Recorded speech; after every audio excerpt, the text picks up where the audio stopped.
Welcome back as we are tackling big topics of life and faith and beliefs. My name is Di Beals. I am a pastor at Venture Church, joined by my good friend Kai. Kai, you want to introduce yourself? Yeah, I'm Kai Van Leuven, a previous Mormon, and I'm here to kind of share my story and my faith journey. So for those who are just joining us, we encourage them to go back and listen to the first episode if they have not yet, because that is really the formative part of the story is where'd you come from? We're going to take a bit more view of that, dive a little deeper, but I want to just point out that where we left this was really in this place of tension. So you are essentially, if I summarize it, correct me if I say this wrong, in a major faith crisis in your belief system, being raised in the Mormon church, dedicated, you've gone on a mission, you're raising your family in the Mormon church, and you have now come to a crisis point, and you've done some research, and it happens quickly within a week span of time, and you've confronted your bishop, and you've walked out the door, and you sort of left us hanging in the tension. And so I'm anxious to hear where your story goes from there. And I know you might need to backtrack just a little to bring us back to that point, but go ahead and take it from there. Yeah, so thanks, Di. I think that was a great review of where we were last week. And I wanted to talk and do a little bit of housekeeping on last week. And I think that's important to do that. One thing is that I used the term the Mormon church. And I think it's important just to be brief to use that, but also the Mormon church would like for us to use the term the Church of Jesus Christ of Latter-day Saints. It's very, very long. And the reason why I don't feel super comfortable using that term is because I know what they mean by it. They mean that it is literally Jesus Christ's church, and there is no other church. There is no other real Christian belief system that compares to it. And so I don't want to use that language, and I'm going to stick with Mormon. And so I hope that that's okay with the people listening to us today. I am okay with that terminology. You're okay with it. Well, good. If Di's good, then I'm good. The other thing is that I did get emotional when talking about this Emily Dow Partridge and her story. And I will say a few things. Number one, I'm an emotional person, and I've learned to embrace that as I've gotten older. I grew up in a sport that's very physical and that's very hard. And I used to always think, Kai, why are you always crying? You're such a wuss, or whatever. And so I've kind of learned to say that's just a part of who I am. I'm an emotional person. This is and this is also an emotional project for me. Of course. As I kind of go through this. And so I look at this story of Emily Partridge, and I look at myself as a 19-year-old. And while we were talking last week, I just felt the same way that I could understand how she felt pushed and forced into this decision for the one true church to throw herself at this. And even though she didn't really want to, I think she felt a lot of duress. I think she felt a lot of pressure to do that. And I felt the same way at 19. I was totally ready to marry my wife, and we were already engaged. We were engaged at 18 to get married. I was totally ready to do that, and I felt so much pressure to do that. And so I just kind of... Can you clarify? To do that, to do your mission? To go on a mission. So I felt... To leave your engaged, your fiance... Yeah, my fiance. And go and do, quote unquote, your responsibility as a good Mormon follower. Yeah, exactly. And I just felt so much pressure to do that. And so I look at this young 19-year-old, just like how I was a young 19-year-old, and the pressure that she must have felt. Here you are, you have the prophet calling for you. And, I don't know, I just felt very emotional, like that was the same experience or a similar experience that I had. Sure. In that. For clarification, yeah. I mean, I think we should assume that everyone has heard episode 1, because I think it's really formative for this episode. But just in case, or in case they don't remember what we're talking about, this is a young woman who was called to be the wife to someone she may or may not have wanted to be a wife to. So that level of pressure is even, that's another level for us to try and understand, where there is no way out, or it feels like there's no way out. And that's because she had been taken into the home of someone who cared for her as a child, but then took her on as a wife. Am I saying that correctly? That is correct. Yeah. I think that it's like a father figure who then is now insisting that he be your husband. That's a struggle. Yeah. That's, yeah. I think that really puts it into context of how. One other question before you continue for today. If you were to take a guess, do you think it's a common feeling for a Mormon to feel pressured to do a mission that they may not want to do? I'd never considered that before. Oh my gosh, tons of pressure. Okay. And wow, we could really go off on this. Future episode, but the interesting thing is when that person makes that commitment to go on a mission. So it's literally a commandment. Like, this is a commandment from God, is how it's pitched to you. So are you going to break the commandments? No. Are you going to, okay. So that's the way it's pitched. And it's kind of sad that that's the way that it's put out. But I think what's more sad about that is when you make that commitment is when you are 8 years old. Oh, I didn't know that. Yeah. So when you get baptized is when you make the commitment to go on a mission 11 years later. Oh. Or I guess it's 10 now, but 10 years later. So it's like I mean, what are you going to do at 8 years old, right? And I think about how hard that decision would have been to not go at 19. Now it's 18. But I think about that decision and then how much it's just an impossible position as an 8-year-old to be like, oh yeah, in 10 years from now or 11 years from now, sure, I'm going on a mission. Sure. It's kind of mind blowing if you think about Definitely a future episode. Yeah, a future episode. Okay. So this section is called The Joke I Never Got. And so I want to build some context to this. So Di, let's imagine that I invite you to a wrestling event with people that I've known my whole life.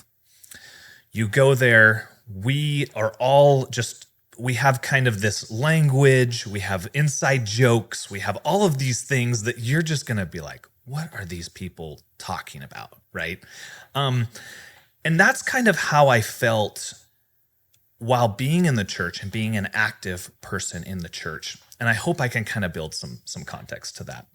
You felt that way being in the Mormon church? I felt that way being in the Mormon church, is that everyone else kind of understood some things that I didn't understand. Wouldn't that be common as you're growing up, that there are things you don't understand? Let's get into it. Oh, let's do that. Okay. So we have, when I was a sophomore in high school, my second oldest brother went on a mission. Okay. He's in the missionary training center. So that's where they teach you. It's like a school for the missionaries going out into the field. He goes there. Let's just say it didn't work out for him. He decides to come home. Oh. Yeah. So he came home after... That can't be super common. Month-ish. It used to be really uncommon. Okay. Like it used to be, but people come home now way more than they used to. There's kind of, people come home now more frequently. So my brother comes home and me and him are like fairly close. He's a great guy, super, super cool. And he comes to me and he says, "Hey, Kai, you know that Joseph Smith looked at a stone and a hat to translate the Book of Mormon?" And I'm like, okay, whatever. Like, I don't know. Okay, maybe that happened. And I'm like thinking about this and thinking about it. And I'm like, maybe he just heard something crazy, right? So I go to church the following Sunday and I ask, I'm like, I'm here. I feel like it's pretty comfortable. I've always been very outgoing. So I ask in church, I'm like, hey, did Joseph Smith look at a stone and a hat? And I'm like kind of nervous about asking this question because it's so weird, right? It's such a weird question. And it's weirdly specific. Yeah. Yeah, it's just kind of an odd question. So I remember asking it and kind of feeling a little bit of hesitation to ask. And I remember my youth leaders at the time just like looking at me and being like, no, no, that didn't happen. Come to find out, yeah, I mean, that's a real thing that happened. That's how Joseph Smith, he didn't look over these golden plates, but he actually looked into a hat, and there's all sorts of mystery around what happened. But we know that he actually did look into a stone in a hat and translated the Book of Mormon. I'm right now holding back all of my questions. Yeah. There's a lot of loaded content that goes into Please that. Continue. Yeah, and there's a lot there. Okay, so there's kind of that situation that I was like, okay, my brother was just way off. Like he's just way off, and that's okay. Like sometimes I hear things, and then sometimes I'm a little off. Okay. So then you kind of fast forward to me being on a mission. So I served in St. Louis, Missouri St. Louis mission, which serves partially in Illinois and partially in St. Louis. So I'm on the mission, and the mission, you interact with people all day, which I kind of love. I love people. Yeah. So you're interacting with people all day, and you get all sorts of things, right? You're in the Bible Belt. You are there, right? You are in the middle of it. And so you would always get this kind of what I would consider to be anti-Mormon, but it's not from a Mormon perspective, right? It's from I grew up in a Christian church and I see issues with this church. And so I'm going to try to kind of like find these problems, but it doesn't really speak to people who are in the church. Does that make sense? No, you lost me right there. I lost you. Okay. You're on a mission and you're going to the homes of Christians. Is that what you're saying? Pretty much. Okay. I mean, and those people are saying, well, I grew up in church and I saw some problems in my church, but I'm looking for another church that's similar? No. Okay. So they grew up like hardcore in a church. And then as part of their like learning, they learned things about Mormons. Okay. That is like, this is why it's the bad church. Okay. Right? If that makes sense. Yeah, they've been almost like indoctrinated against Mormonism. Yeah. If some, two young guys with white shirts and ties knock on your door. Here's what you say. This is what you say, right? Okay. And like you would hear the things like Jesus and Satan are brothers, right? You hear that. Or the angel Moroni was a demonic angel. You'd hear that and you'd be like, oh, okay. All right. That's kind of interesting. Were you trained on how to answer these things? Not really, but they don't hold like enough weight, and they aren't like super central to the belief system where you're just kind of like, okay, yeah, that's an idea. It's a vicious rumor spreading. Yeah. Or somebody in some conference said it got recorded, and now people think that that's like a fundamental core belief of the church. And like kind of crazy things like Mormons have horns. That's a thing. Oh, weird stuff. Like, and I heard that more than once in the Bible Belt. Like you would hear that like, oh yeah, you guys are demonic. You have horns. I'm like, okay. So what would happen is you would hear this stuff and then you would just be like, gosh, that's just like all crap.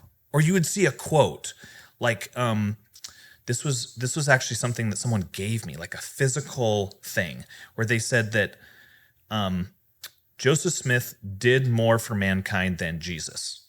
And then I know the full quote that it's no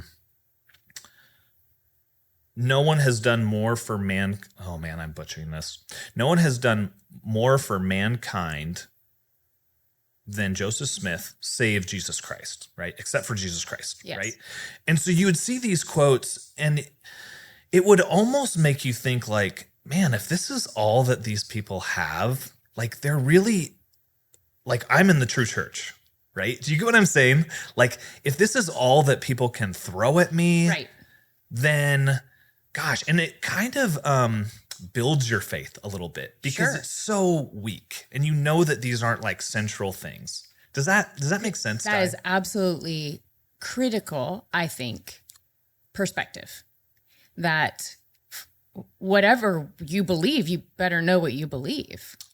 Sure. So what you believed stood up to all of these things that were tossed at you because they didn't have strong legs to stand on, or people were taking something out of context in that example. Exactly. And then you just get a whole bunch of other misinformation like, yeah, I know Mormons, like they don't eat pork, or, which isn't true. Right? That's Muslims, right?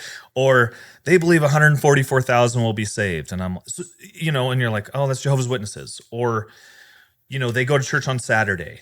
It's like, no, Seventh-day Adventists, right? So you would get like all of these mischaracterizations, and you would lump them all together and just be like, man, people really don't know what we believe. Mm-hmm. And I'm glad that I'm part of this, right? So the mission didn't debunk my faith like at all. I mean, I felt stronger going there and talking to people about it because there just wasn't anything of substance that like stood out to me, which is kind of, so if we're, it just, nothing stood out to me. Okay. So I would say that this next quote this is kind of the third thing that stood out to me is I'm watching this general conference. So I don't know if you're familiar with general conference in the Mormon church. No. So the general conference. Is this after your mission? This is after my mission. Thank you Okay. for giving context. This is after my mission. This is in 2015. So this is 9 years ago. And I'm sitting there. General conference happens twice a year, April and October. The first weeks in April and October. Whoa, that's a commitment. Yes. First weeks in April and October. And it's 10 hours long. Oh. So it's 5 2-hour sessions. Okay. I watched all of them okay. You don't have to attend. You don't have to attend. Okay. Yeah. But I watched all of them on TV or on my phone or whatever. And I remember exactly where I was sitting when I heard this quote. And I think it will kind of give context to this theme. I'm sitting on the couch with my wife. Me and her are both listening to it. And this quote came up. And this is Neil Anderson. So, gosh, I'm trying to think of quickly how to describe the leadership of the church. But there are like 15 main leaders. Okay. So there's the prophet, his 2 helpers, right? So they're in the first presidency. And then there's 12 other helpers. And they're in it for life. Once you get into this job, it's till you pass away. So I'm listening to one of the 12. So then they call themselves the 12 apostles, right? They're okay. Yeah. Okay. So I shouldn't laugh. Sorry. So we need to edit that out, or else I'm gonna look like a huge jerk. No. Okay. So anyways, so you have one of the 12 in there. His name's Neil Anderson, right? And he gave this quote, which says exactly this. I'm going to read it word for word, and it's from his talk in October of 2015. Faith is not by chance, but by choice. So faith is not by chance, but by choice. He said, questions concerning the prophet Joseph Smith are not new. They have been hurled by his critics since this work began. To those of faith, looking through the colored glass of the 21st century, honestly questioning events or statements of Joseph Smith from nearly 200 years ago, may I share some friendly advice? For now, give Brother Joseph a break. And I'm listening to this as a full active How did you member take it? of the church and thinking like, Joseph's like the most perfect person aside from Jesus to walk the earth. What criticisms do I have? At that moment in time, I'm like, I have no criticisms of him. And because everything hurled at you, you discounted as misinformation. Yeah, and I've studied his life through it's interesting, they're talking about lenses, Yes. right? I studied his life through a Mormon perspective, through a Mormon lens. And so I'm listening to this quote, and I turned to my wife and I said, "What is he talking about? Like, what, what is he like referencing here?" And she was like, "I don't know." Like, she was like, "I wasn't even listening at the time," is what she told me now when we talked about it this week. But that was like the beginning of me being like, is something going on that I don't understand?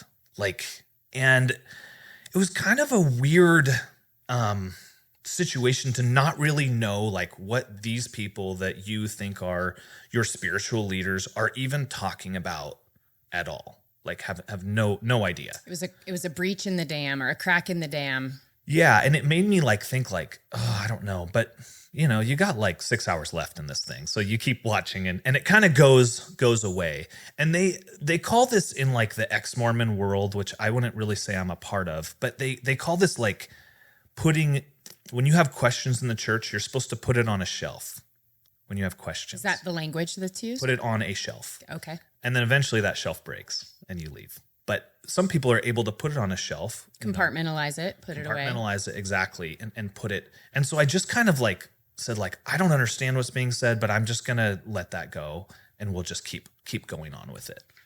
And so I would say that's probably the beginning of that. Okay. Number 4 would be people would randomly like just leave the church. Like just leave. Like these people that you knew and that you were in relationship with and you spent a lot of time with and you served with in the church, they would just like randomly leave. So when you say number 4, you're listing off sort of the things that became the cracks in the dam for you. Yeah. So that's part of the context here. That's part of the context. Another one is you're looking around going, where's the so-and-so family that are committed and they're in this for life and now they're just suddenly gone. Yeah. Does nobody speak of them again? It's not even that people have a hard time being like, yeah, they left because they think it's false. Like no one would ever say that. They'd be like, oh, they left because, like one of my friends, they said, this is not him saying it. This is people in the church. I asked, why did he leave? And they said, well, he grew up with like a family that was really oppressive and and so like you get these really weird answers and you're like, that just doesn't make sense. Like I know this guy. Let me get to this and then maybe we'll get back to it. At one time I was in an elders quorum group. So elders quorum is like a men's group. Okay. Let's say. Okay. Elders quorum is like that. And you have a presidency. So the church is very, it's actually organized really pretty well. But you would have in this presidency, you would have the president, and then you would have 2 counselors that would like help him out, right? We had a presidency where all of us have left the church now. Like, and this just happened like 4 years ago. And so you're talking about like some very strong members of the church. Yeah. And all of us are gone. Like all of us. And these are friends of mine. Like these are people that I have their phone number. These are people that I call and talk to. And one of them, I used to work with them at my previous job and we talk, right? And I remember when he left, when one of them, we both won state titles at the same time and we're on the front page of the newspaper together. State titles in wrestling. I was a wrestler. Just clarifying for the listeners. Hey, if I could drop that every episode, I would. Yeah. Come on, let's go. So these are people that like I know. Like I'm not distantly being like, oh, he left and I don't know who that is. And with each one, I guess what's the hardest thing for me, with each one, I would call them and I would say, hey, dude, I feel like you're making a mistake. Like, I feel like why would you leave the church? Like, what else are you going to do? Where else are you going to go? And I care about you and I love you. That's why I'm reaching out to you and want you to stay. Interesting that you just used a phrase that you used last week. Where else are you going to go? Yeah. I remember you saying that because that's part of the language too, right? Yeah, I think so. I think this, there's no options, right? There's nothing else that people can do. And so I remember calling, especially the guy that I used to work with, I remember calling him and he just said, Kai, I don't want to get into it. but I'm gone. Like I'm not coming back. I just don't want to I don't want to be the one that pulls the rug out from underneath you. Like, I don't want to be the one that's just like, yeah, we're involved in something that is not true at all. Like, I don't want to be that guy for you. How did that impact you? That people didn't want to tell me? Yeah. Yeah. How did you feel when he said, I don't want to be the one that pulls the rug out? No, he'd never say that. Oh. No one would say that. Okay. Like, they would just be like, dude, I just don't want to get into it with you. Like, I'm a friend of yours. I don't want to be the one, you know, I don't want to like get into that topic with you. Right. Okay. And I'm like, okay, well, I mean, we're like pretty good friends. Like, I don't know. And just to give, some context to this, me and my brother, who are very, very close and have been throughout our whole lives, he didn't even want to bridge this topic with me. Like, until I told him, hey, I'm out of the church. Let's talk. Like, let's have a, let's talk through this. Right. It reminds me of a friend of mine. He was actually the elders quorum president. He was talking when I was his first counselor. He was talking to me about how him and his wife couldn't even talk about the problems that they were having with their beliefs. And it's like, me and my wife, we couldn't bridge that discussion, right? Because it's so loaded in the church. Like, it's like, who are you going to be with in eternity, right? Like, it's that like heavy of a topic. And so anyways, that's kind of, that's another kind of thing that was happening, is people just didn't want to tell me. And I'm like, I mean, they would talk to me about anything else, but they didn't want to tell me why they were leaving. So did it heighten a sense of secrecy in you, that there's this secrecy all around me? I wouldn't say it was a secrecy. I would say it was low level. It was more like, all right, well, I guess you got stuff you got to work on. Like, it wasn't, you know what I mean? Like, it's a slow burn. This was a slow burn for you. This is a slow burn. It wasn't like, oh, I got to really research it now. It was just confusion. Yeah. Like I'm not getting what's going on, right? Similar to the quote above, like, I don't know what's going on, but okay. One of my mission companions, so you go into the MTC with a group. There's a group MTC. of MTC, Missionary Training Center. Thank you. That's where you're schooled up on how to go out and teach people. I actually had fun in the MTC. It was kind of fun hanging out with guys, and 19-year-old guys are fun. So my best friend on the mission, that we went to the MTC together, the Missionary Training Center together. This is years later. He calls me, like last year. He calls me and says, Kai, I lost my faith halfway through the mission, but I had to go through it. And this is somebody that I talked with every single day. Like, this is somebody that was like my best friend on the mission, had lost his faith halfway through the mission. And I didn't know, like, he didn't want to let me on, to that, which is another real interesting thing, right? Social media, I would say well over half the people from my mission have left the church, and very few of them have said anything negative about the church. They just leave. They just go and do something else. Okay. So,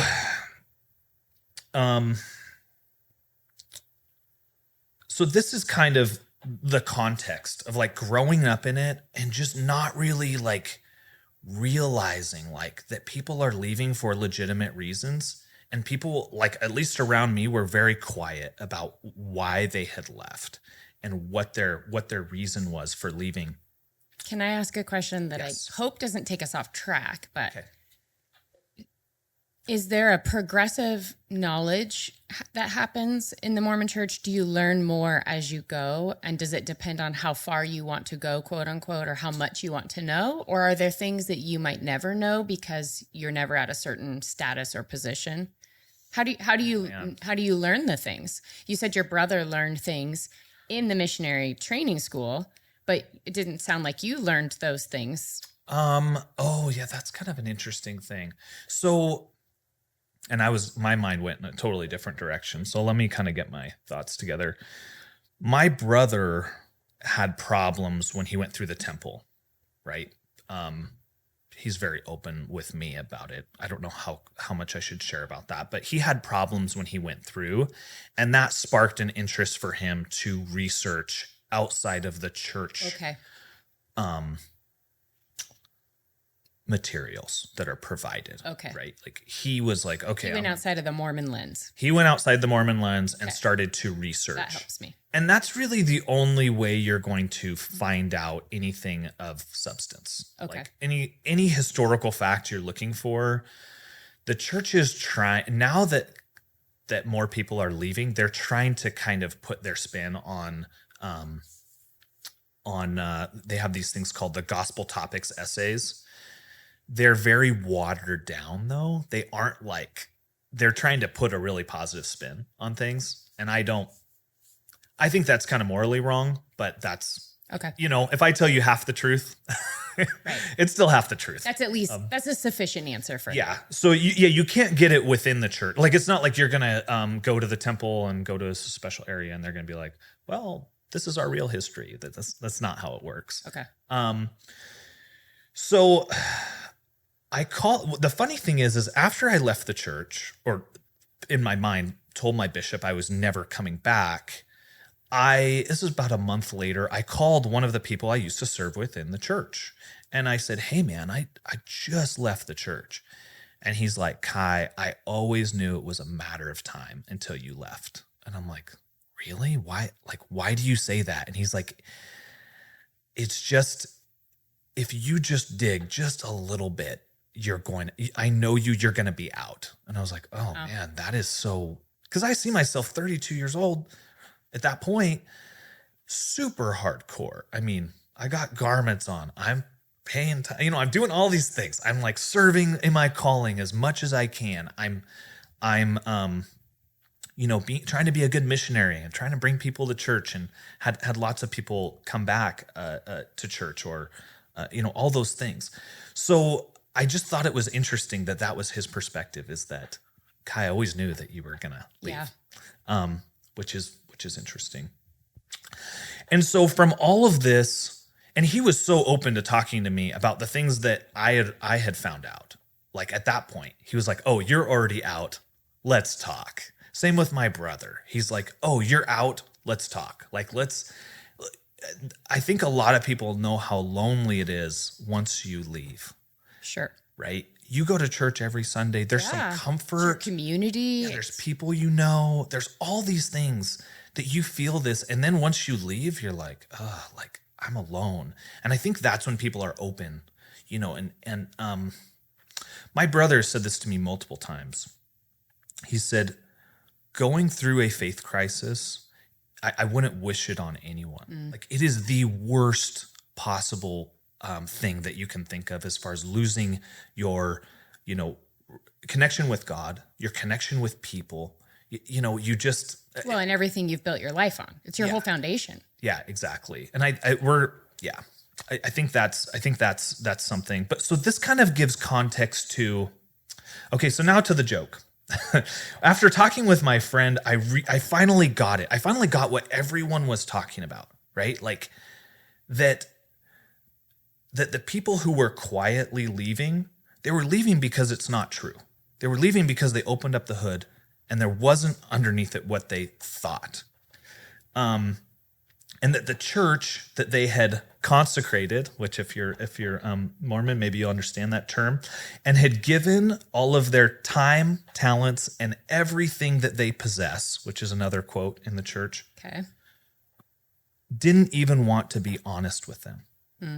Didn't even want to tell them the truth about their history, unless they were forced to. Unless somebody said, hey, well, I heard this, then they would come clean. Wow. Right? And and when you see that, it's like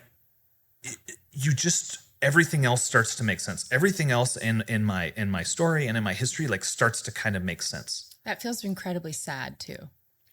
I think it's sad. I mean, you give to this organization in so many ways.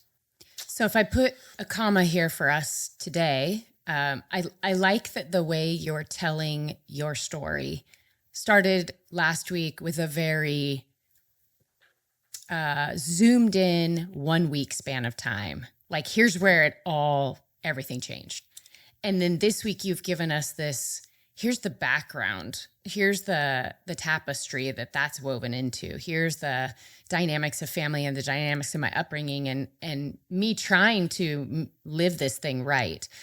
And so if we put a comma here, this is now, we already know, you've told us that you've walked out, and that doesn't immediately equal, and for our listeners, especially if they come from the Mormon church, that does not equal you then find your new place immediately. You're lost in this in-between space of, where do I belong? What do I believe? What is true? How do I know it's true? Where do I find the truth? And your family looking at you with their precious eyes, daddy, husband, lead us. And there's a lot of pressure there too, to make the right decision and not misstep. But I know, because you and I've talked about this a little bit, a lot of former Mormons live in that space and they stay in that space, sometimes for years, sometimes for their life, of, I don't know who I can trust or what I can trust or what the truth is. And I think, if I just say this for both of us, that's why we're taking the time to do this, because we want to be able to be a voice of hope to those who are wondering where to go next. Yeah, definitely. So we'll leave our listeners again on a little cliffhanger before we pick up. And that is the story. The story has hope to it. So for those that are listening, I want them to hear that there's hope in our voices right now. Yes. We're sitting here right now in a hopeful place. How did you get here? And what could we extend to those who will listen? So until next week, just encourage you, there is hope coming. Yeah. Thanks for listening. Thank you.